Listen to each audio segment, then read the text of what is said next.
ओशो का कथन, मैं तुम्हें तुम्हारी जड़ों से नष्ट कर दूंगा, एक गहरे आध्यात्मिक अर्थ से भरा हुआ है। इसका उद्देश्य किसी का विनाश नहीं है, बल्कि उनके भीतर बसे हुए अहंकार, गलत धारणाओं, पूर्वाग्रहों और अज्ञानता को नष्ट करना है। ओशो का संदेश है कि जब तक व्यक्ति अपनी पुरानी जड़ों, जो समाज, संस्कृति, शिक्षा और मान्यताओं से जुड़ी होती हैं, से मुक्त नहीं होता, तब तक वह सच्चे आत्मज्ञान, प्रेम और स्वतंत्रता का अनुभव नहीं कर सकता। नंबर 1, अहंकार का विनाश। ओशो के अनुसार आत्मज्ञान की यात्रा में अहंकार सबसे बड़ी बाधा है। जब वह कहते हैं कि जड़ों से नष्ट कर दूंगा, तो उनका मतलब अहंकार की जड़ों को काटना है, जो व्यक्ति को उसकी सच्चाई से अलग करती है।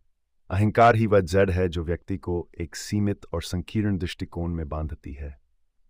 नंबर 2, पुरानी धारणाओं को तोड़ना। हमारे विचार और धारणाएं समाज, शिक्षा और पारिवारिक मान्यताओं से प्रभावित होती हैं।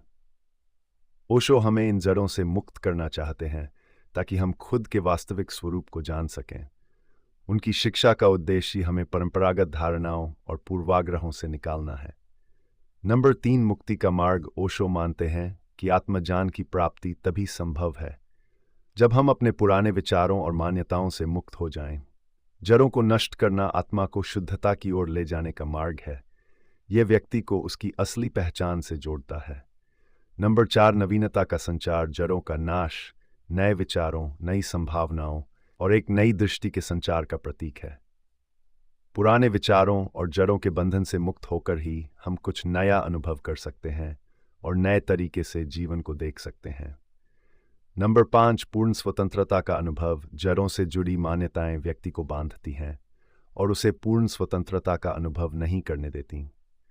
ओशो का संदेश यह है कि व्यक्ति को इस बंधन से मुक्त होकर सच्चे स्वभाव में जीना चाहिए। नंबर 6, आध्यात्मिक परिवर्तन। ओशो का यह कथन आत्मा की गहरी यात्रा की ओर संकेत करता है, जहां व्यक्ति अपने अंदर के अज्ञानता के आवरण को हटाकर अपने अस्तित्व की खोज करता है। जड़ों को नष्ट करना आत्मा के इस परिवर्तन का एक आवश्यक हिस्सा है। नंबर 7, अहंकार से मुक्त प्रेम। जब व्यक्ति अहंकार और पुरानी जड़ों से मुक्त होता है, तो वह सच्चे प्रेम को अनुभव कर सकता है। प्रेम वह अवस्था है जो व्यक्ति को उसकी सीमाओं से परे ले जाती है। नंबर 8, स्वयं को खोजना। ओशो का उद्देश्य लोगों को स्वयं की खोज के लिए प्रेरित करना है। जब व्यक्ति पुरानी जड़ों और बंधनों को छोड़ता है, तभी वह अपने असली अस्तित्व का अनुभव कर सकता है। नंबर 9, अज्ञानता का अंत। जड़ों से नष्ट करना अज्ञानता का अंत करना है। ओशो के अनुसार व्यक्ति को अपने अज्ञानता से बाहर निकलकर ज्ञान के रास्ते पर चलना चाहिए। नंबर 10, सच्चाई के मार्ग पर चलना। ओशो की शिक्षा का सार यह है कि सच्चाई केवल तभी प्राप्त हो सकती है जब हम अपने भीतर की जड़ों को, जो कि हमें बांध कर रखती है, पूरी तरह से नष्ट कर दें। ओशो का कथन एक प्रकारांतरिक क्रांति की ओर इशारा करता है, जहां व्यक्ति अपने पुराने विचारों, धारणाओं और अहंकार से मुक्त होकर अपने सच्चे अस्तित्व को पहचान पाता है।